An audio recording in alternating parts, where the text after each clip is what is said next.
the left hate it when the Americans are in town and both sides talk up our special relationship.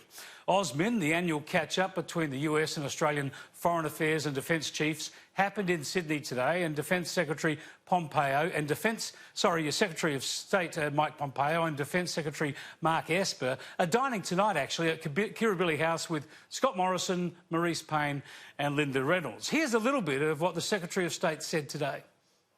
Let me be clear. The United States is a Pacific nation.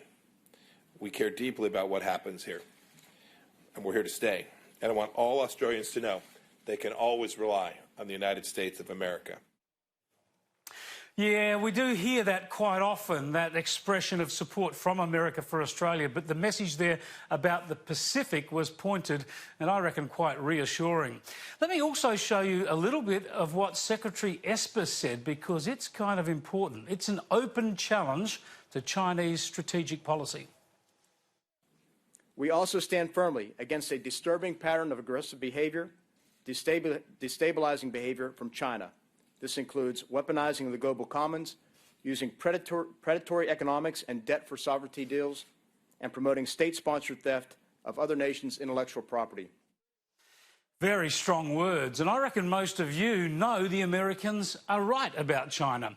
And even after that intervention, those strong words here, I would suggest there's not going to be any disagreement around the dinner table at Kirribilli House tonight.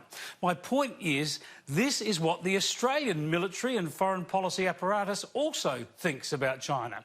This is the challenge Australia is working to address at this moment as well. It's just that because we're less powerful and we have such economic and trade dependence on China, we never say it as robustly as the Americans.